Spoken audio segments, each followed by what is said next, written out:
Hey guys, কেমন আছো তোমরা? আমি ভালো আছি, আশা করি তোমরা সকলেই ভালো আছো। আমি আজকে তোমাদের সঙ্গে এই ভিডিওটা নিয়ে এসেছি, একটাই কারণ আছে। ভিডিওটা আনার একটা কারণ, চলো আমার সঙ্গে থাকো, তাহলে তোমরা বুঝতে পারবে ভিডিওটা কেন নিয়ে এসেছে তোমাদের জন্য। আর চলো, আমার বাজার থেকে চলে এসেছে চিকেন, বাজার থেকে চলে এসেছে পুঁটি মাছ, বাজার থেকে চলে এসেছে চিংড়ি মাছ। এইগুলোকে আমার রান্না করতে হবে। আর যেহেতু আমার হাতে সময় কম, আর আমার হাজব্যান্ডের হাতেও সময় কম, ও বেরিয়ে যাবে, যার জন্য আমি সব কিছু অল্প অল্প, সব কিছু বলতে শুধু পুঁটি মাছটাই ওকে ভেজে দিয়ে দেবো। আর চিংড়ি টিংড়ি এগুলো থাক, পরে আমি এগুলো বাছিয়ে নেব। আর মাসি আসলে আমাকে এগুলো সব করে দেবে। আর আমি এখন করতে গেলে সব যাবে, অনেক টাইম লাগবে, আর আস্তে আস্তে পচেও যাবে, যার জন্য আমি এটা রেখে দেবো যত্ন করে। আমার যতটুকু প্রয়োজন ততটুকু আমি কেটে নেব।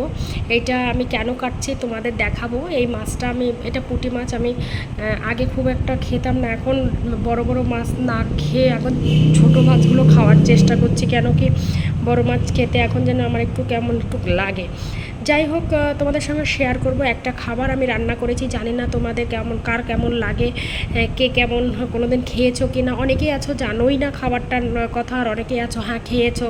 তবে আমি ছোটোবেলার থেকেই খাবারটা আমার মায়ের হাত থেকে খেয়ে এসেছি, বিয়ের পরে আমার শাশুড়ি মাও করে খাওয়ান। তবে এটা কি বলবো, আজকে আমার লাইফে ফার্স্ট আমি এইখানে আমার ঘরে রান্না করলাম। আর এইটা খাবো, এই পুঁটি মাছ ভাজা দিয়ে করলে খুব ভালো লাগবে। আমার হাজব্যান্ড বললো কিছু করে উঠতে পারো না, যার জন্য আমাকে কিছু মাছ ভেজে দাও, যার জন্য আমি এই মাছটা কিছুটা কেটে নিয়ে ভেজে ওকে দেবো। আর যেটা আমি রান্না করেছি তোমরা শুনেই থাকবে, খুদের ভাত। কেউ কি কোনো দিন শুনেছো আমি জানি না, তবে আমার ভীষণ প্রিয়, ভীষণ।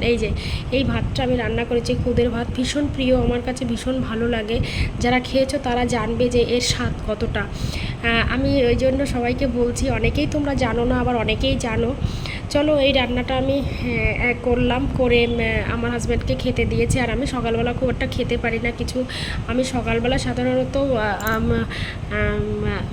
লুচি বা রুটি করি। আর আমি কখনো ভাত আমরা খাই না, খাওয়া হয় না আর কি, খুব রেয়ার, খুব রেয়ার। তো চলো, আজকে খুদের ভাত করবো জন্য সকালবেলা করেছি। আর সঙ্গে আমি চিকেনটা রান্না করে বেরিয়ে যাব। খুব গরম ছিল, যার জন্য আমি একবারে ভাবছি রান্নাটা করে বেরিয়ে যাব। আর আমি সকালে খেতে পারি না, খেয়ে রান্নাবান্না কোনো কাজই করতে পারি না। যতটা না খেয়ে করতে পারি ততটাই ভালো লাগে। দেখছো, আমি যখনই, অনেকেই তোমরা দেখেছো, আমি সবসময় শিলনোড়াতে বাটাবুটি করি, কিন্তু আমার শিলনোড়ার বাটা খুব ভালো লাগে। আমি জানি না, আমার মিক্সচারের রান্না আমার কোনো দিনই পছন্দ হয় না। আমি সবসময় শিলনোড়াতে বাটা প্রেফার করি, আমার ভালোও লাগে, খেতেও ভালো লাগে, আমার মনে হয় যে টেস্টি হয়। আর তোমাদের আজকে ভিডিওতে দেখাবার জন্য আমি আজকে মাংসটা হাত দিয়ে মাখবো। আমি আগে কোনো দিন মাংসটা হাত দিয়ে মাখিনি। আমার কাছে হাত দিয়ে মাখাটা আমার মনে হয় যে ঠিকঠাক হয় না। আমি যখন মাংসটাকে মশলা দিয়ে মাখি, তখন আমার মনে হয় যে ওটা চামচ দিয়ে করলে, বা চামচ বলতে যেটা খুন্তি আছে, খুন্তি দিয়ে করলে ভালো হয়। বাট আমার হাত দিয়ে খুব একটা ভালো হয় না। আমার হাত দিয়ে করতে গেলে মনে হয় ওর হাড়ের খোঁচা লাগে আমার হাতে, আমার একটু প্রবলেম হয়, যার জন্য আমি হাত দিয়ে মাখতে পারি না। আজকে তোমাদের ভিডিওতে দেখাবার জন্য আমি হাত দিয়ে মেখে নিয়েছি। তো আজকে আমি রান্নাটা এই জন্য করে নিচ্ছি, তোমাদের দেখিয়ে নিচ্ছি। আমি চিকেনটা এইভাবেই করি, আর সবসময় আমি শিলনোড়াতে বেটে আমি চিকেনটা রান্না করি, যার জন্য আজকে ভিডিওটাতে তোমাদের সঙ্গে আমি শেয়ার করলাম। ওকে, চলো আজকে।